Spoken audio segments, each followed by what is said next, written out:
Corona का प्रकोप लगातार विश्व में जारी है। सेकेंड वेव का सबसे ज़्यादा प्रभाव भारत में पड़ रहा है, लेकिन इसके बीच में एक और सूचना आ गई है कि भारत को तीसरे वेव की तैयारी अभी से कर देनी चाहिए। तो इस वीडियो में हम ये जानेंगे कि तीसरी वेव आखिर क्या है, कोविड-19 की जो थर्ड वेव आने वाली है उसको हम लेकर अभी से क्या प्रिपरेशन करने की आवश्यकता है, वो कितनी खतरनाक साबित हो सकती है, उसके ऊपर हम चर्चा करेंगे। तो ये वीडियो बहुत ही जानकारी वाला होने वाला है, एक एक तथ्यों के साथ में इसमें परिचर्चा की गई है। हेलो दोस्तों, नमस्कार। आप सभी का आपके अपने यूट्यूब चैनल स्टडी विद मनोहर पर स्वागत है। मेरा नाम है मनोहर। यहाँ पर मेरी क्वालिफिकेशन को आप देख सकते हैं। अगर आप वीडियो की PDF चाहते हैं तो हमारे टेलीग्राम चैनल स्टडी विद मनोहर को ज्वाइन कीजिए। किसी प्रकार के क्वेश्चन और क्वारीज के लिए आप Instagram page UPSC OPSC IAS को ज्वाइन करके वहाँ पूछ सकते हैं। अगर आप व्हाट्सअप यूज करते हैं तो वहाँ पर भी स्टडी विद मनोहर को ज्वाइन कर सकते हैं। इन तीनों के लिंक है वो आपको वीडियो डिस्क्रिप्शन में मिल जाएंगे। पूरा वीडियो देखने के बाद अगर आपको हमारा काम पसंद आता है तो चैनल को सब्सक्राइब कीजिए और ज़्यादा से ज़्यादा अपने दोस्तों में इस वीडियो को शेयर कीजिए। चलिए वीडियो स्टार्ट करते हैं। वीडियो देखने के पश्चात आप अपने सभी दोस्तों में जरूर शेयर करें, अपने जो भी फैमिली ग्रुप वगैरह होते हैं, क्योंकि अभी से हम प्रिपरेशन नहीं करेंगे तो हमारे लिए बहुत खतरनाक साबित हो सकता है। क्योंकि सेकेंड वेव में हमने यही किया था कि पहले कोरोना की फर्स्ट वेव आई तो उसमें तो हमने अच्छे खासा मेहनत की थी और अच्छे खासे से हमने उसको टैकल किया था, सोशल डिस्टेंसिंग का पालन किया था। लेकिन सेकंड वेव आई तो उसमें हम पूरी तरह से ज़्यादा ध्यान नहीं दे पाए, सुपर स्पीडर की इवेंट होती रही और कोरोना पूरे भारत में फैल गया। तो अब हमको बिल्कुल भी थर्ड वेव में गलती ये नहीं करनी है। तो चलिए हम स्टार्ट करते हैं। तो सबसे पहले ये देख लेते हैं कि तीसरी लहर का किसने कहा है और ये क्यों न्यूज़ में है। तो जो भारत सरकार के जो प्रिंसिपल साइंटिफिक एडवाइजर है प्रोफेसर विजय राघवन, उनके द्वारा ये कहा गया कि भारत में तीसरी लहर आ सकती है और कभी भी आ सकती है। उन्होंने कहा कि इसका कारण क्या है कि जो कोरोना वायरस है वो अपने स्वरूप में बदलाव करता जा रहा है, वेरिएंट में बदलाव करता जा रहा है, जिसके कारण तीसरी वेव आएगी। क्योंकि क्या होता था, पहले कोरोना वायरस आया तो वो अपने स्वरूप में था, फिर क्या हो गया कि अब जैसे वो शरीर में प्रवेश करता है अपना, तो क्या करता है, कई बार उस अपनी वो प्रतिलिपि बनाता है, फोटोकॉपी, मतलब ऐसे मान लो कि फोटोकॉपी बनाता है। तो फोटोकॉपी बनाते बनाते कई बार क्या होता है, उसमें जीन में थोड़ा सा डिफरेंस आ जाता है, तो मतलब नया कोरोना वायरस बन जाएगा, तो वही न्यू वेरिएंट होता है। सेकेंड वेव में अभी आपने सुना होगा कि जो UK वेरिएंट बोला जाता है, जैसे वेरिएंट B117, इसके आधार पर उसको सेकेंड वेव कहा गया था। जो यूके में खोजा गया था, UK वेरिएंट कहा गया। इस आधार पर वो अपना स्वरूप बदल सकता है, तो यानी इस प्रकार से बदल के वो तीसरे वेव में भी बदल सकता है। तो ये बात हो गई। उसके बाद में Indian institute of public health के जो डॉक्टर गिरधरी बाबू है, उनके द्वारा कहा गया है कि ये जो वेव है ये नवंबर या दिसंबर में आ सकती है। तो इस प्रकार से आप समझ गए कि नवंबर दिसंबर में थर्ड वेव आ सकती है।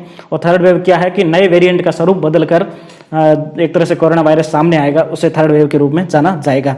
तो इस वीडियो में हम अब धीरे धीरे स्टार्ट करते हैं। तो दोस्तों, आज कितने केस आए, तो आज 4,12,000 केस आए और 4,000 व्यक्तियों की मृत्यु हुई। ये भारत में आज तक के सर्वाधिक केस थे। इसमें एक और शॉकिंग न्यूज आई है कि साउथ इंडिया में 1,37,000 केस आए हैं और बेंगलोर है वो भी अब कोरोना का एपिसेंटर बनने जा रहा है। अभी तक तो क्या मुंबई था, फिर दिल्ली, ये दो शहर मेनली बहुत ज़्यादा इफेक्टेड थे, तो अब बेंगलोर इफेक्टेड होने जा रहा है।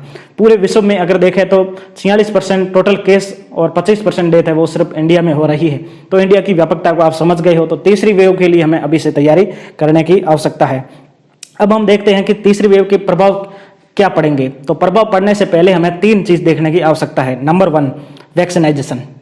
हमें ये प्रभाव कितना पड़ेगा, ये इस बात पर डिपेंड करेगा कि हमारा वैक्सीनेशन सिस्टम कितना इफेक्टिव है और कितने व्यक्तियों को वैक्सीन लगती है। तो अभी क्या हो रहा है कि 18 साल से ऊपर वाली जो पॉपुलेशन है उसको वैक्सीनाइजेशन का ऑर्डर दिया गया है। तो 18 साल से ऊपर वाली जो जनसंख्या वो कितनी है, 90 करोड़, 90 करोड़ पॉपुलेशन है जो 90 साल से ऊपर है। उसमें से आप सभी को ये जानकर हैरानी होगी कि अभी सिर्फ 2 डोज लगानी होती है। आपको पता होगा कि वैक्सीन की 2 डोज लगानी होती है, वो केवल 3 करोड़ लोगों को ही 2 डोज लगी है। तो अभी देख सकते हो कि कितनी बड़ी जनसंख्या अभी बची हुई है। तो ये वैक्सीनेशन इसको अब मैं बढ़ाना ही होगा। अगर ये ज़्यादा बढ़ती है तो सीधी सी बात है, थर्ड वेव का जो इम्पैक्ट है वो थोड़ा कम पड़ेगा। अगर ये इसी स्थिति में चलता रहा तो बहुत ज़्यादा प्रभाव पड़ सकता है। तो पहली हो गई ये। सेकेंड, सुपर स्पीडर इवेंट को रोकना। सुपर स्पीडर इवेंट क्या होती है, जो बड़े बड़े गैदरिंग होते हैं, जैसे एक तरह से मेले हो गए, चुनाव आयोजन हो गया, इस प्रकार से अगर सुपर इवेंट होती गई तो देश पूरे में कोरोना तीसरी लहर वाला भी फैल सकता है। अभी क्या होता कि इलेक्शन आयोजित करवा जा रहे थे, नेताओं की रैलियां चल रही थी जहां पर लाखों लोगों की भीड़ थी। और अब देखना कि साउथ इंडिया में और पश्चिम बंगाल में आने वाले 10 दिनों में क्या होता है, कितने केस सामने आते हैं।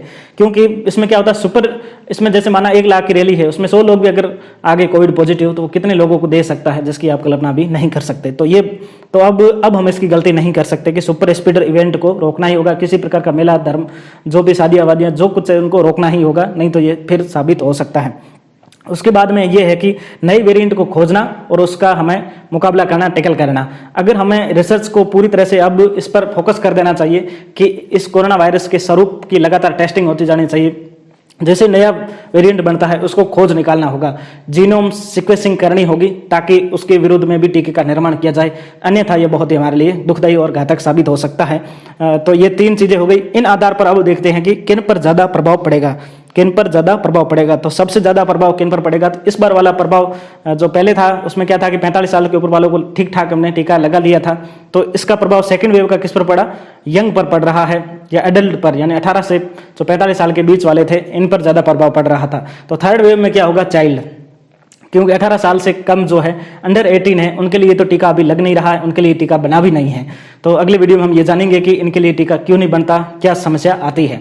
तो ये भारत में कोई कम जनसंख्या नहीं है, टोटल पॉपुलेशन की 33% जनसंख्या है। 45 करोड़ एक तरह से बच्चे हैं जो 18 साल से कम हैं, तो उनको वैक्सीन नहीं लगी है, तो अब उनके लिए खतरनाक साबित हो सकती है। तो प्लीज़ उनको बचाइए, उनको एक तरह से अपने घर में ही अभी रोकने की आवश्यकता है। तो ये बात हो गई पहले। उसके बाद में जो सेकंड इम्पैक्ट पड़ेगा वो नॉर्थ ईस्ट के स्टेट है जैसे, तो वहाँ पर अभी कोरोना ज़्यादा फैला नहीं है।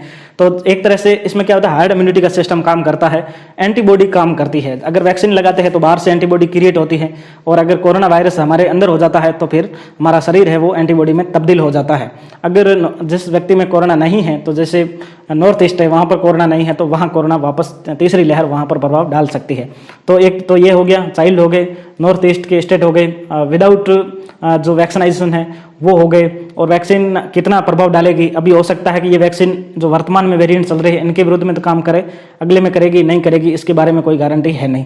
तो ये हो गया कि किसको प्रभाव एक तरह से डालेगी। अब हम ये देखते हैं कि इसको रोकने के फिर उपाय क्या हो, इस पर तो मेन है और इस पर ही हमें ज़्यादा फोकस करने की आवश्यकता है। तो दोस्तों सबसे पहले हम ये देखते हैं कि वैक्सीनाइजेशन फर्स्ट पे है। वैक्सीनेशन बहुत ही जल्दी से बहुत ही स्पीडली हमें करनी होगी। जो सीरम इंस्टीट्यूट ऑफ इंडिया के आधार पूना वाला जो एक तरह से अभी इंग्लैंड चले गए हैं कि भारत में मुझे धमकियां मिल रही है, तो प्लीज़ ऐसी बातें मत कीजिए। और भारत सरकार से अपील है कि उनको बहुत ही जेड सुरक्षा, जो भी सुरक्षा देनी है उसको सुरक्षा दीजिए। और अभी हमारे लिए टीके बनाइए, बहुत ही महत्वपूर्ण हो गया है। अभी भारत में केवल 3 टीकों को अभी लाइसेंस मिला हुआ है, कोवैक्सीन, कोविशील्ड और स्पुतनिक जो भी, इनके बारे में हम चर्चा नेक्स्ट वीडियो में करेंगे। तो पहली चीज ये हो गई कि वैक्सीनेशन बहुत ही स्पीडली करना होगा। अभी जो स्पीड है इस हिसाब से तो हम 2021 तक केवल और केवल 30% पॉपुलेशन को ही वैक्सीनेशन कर पाएंगे। तो वैक्सीनेशन फॉर ऑल और इसकी स्पीडली रिकवर करना पड़ेगा। दूसरी चीज ये है कि नए वेरिएंट का लगातार पता करना। पूरी एक वैज्ञानिक टीम हमें बिठा देनी चाहिए कि वो हर गांव में नए नए केसेस को एक तरह से एड्रेस करें, उनकी डिस्कवरी करते रहे। जैसे ही नया स्वरूप, कोरोना के क्या अलग अलग स्वरूप बनते हैं, तो नया स्वरूप बने तो उसके विरुद्ध में कार्रवाई की जा सके, तो या फिर उसके विरुद्ध में हम दवाइयाँ वगैरह निर्मित कर सके। तो सेकेंड ये हो गया। उसके बाद में यह है कि ग्लोबल कोलिब्रेशन करना होगा। अभी क्या है कि ग्लोबलाइजेशन चल रहा है, वैश्वीकरण चल रहा है, इसके बीच में कोई भी देश अपनी स्वयं की आइसोलेशन नहीं कर सकता। तो एक तरह से जैसे यूके वेरिएंट था तो ये इंग्लैंड में खोजा गया था, लेकिन उसने भारत तक वो आ गया और उसकी तबाही मचा दी। तो इस तरह से हो सकता है जैसे यूएसए माने कि वो हम अभी सुरक्षित हो गए हैं, तो हो सकता है कि भारत में कोई नया वेरिएंट आ जाए, बांग्लादेश में कोई नया वेरिएंट आ जाए, उसका प्रभाव फिर यूएसए में चले तो यूएसए को नुकसान हो सकता है। तो यानी एक ग्लोबल फोरम के ऊपर एक फोरम क्रिएट करके कोरोना के विरुद्ध में कार्य एक तरह से मंच, साझा मंच बनाते हुए कार्रवाई करने की आवश्यकता है। तो ये हमारा दूसरा पॉइंट हो गया। तीसरे पॉइंट में ये है कि मेनली क्या होता है कि हमारे मेडिकल रिसोर्सेज बहुत ही कम है, तो उसको बढ़ाने की बहुत ज़्यादा आवश्यकता है। अभी आप इसरो, डीआरडीओ, सेना वगैरह को छोड़ दीजिए, अभी हमें सिर्फ और सिर्फ मेडिकल पर ही फोकस करने की आवश्यकता है। तो चाहे ऑक्सीजन सिलेंडर हो और ऑक्सीजन के जितने भी एक तरह से वेंटिलेटर हो, उस पर काम करने की आवश्यकता है। और तीसरी चीज़ क्या है कि अब हम थोड़ा ये तो मतलब कुल मिला के मेडिकल जो इक्विपमेंट है उसके ऊपर हमें काम करने की ज़रूरत है।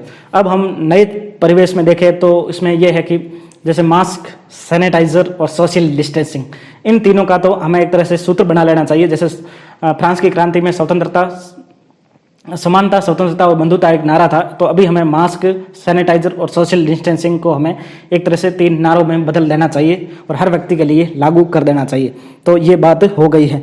इस तरह से हमें कुछ कदम और भी हो सकते हैं। आप भी कदम हमें सुझा सकते हो नई नई प्रकार के, ताकि हमें एक परिचर्चा ये चलती रहे। इस वीडियो को आप ज़्यादा से ज़्यादा लोगों तक शेयर कीजिए, ताकि कोरोना की तीसरी लहर से हम बचें और वर्तमान में जो लहर है इसमें भी हम बचें। तो घर में रहिए, केवल घर में रहिए, केवल घर में रहिए और अपने परिवारजनों को बचाते रहिए। जय हिंद, वंदे मातरम।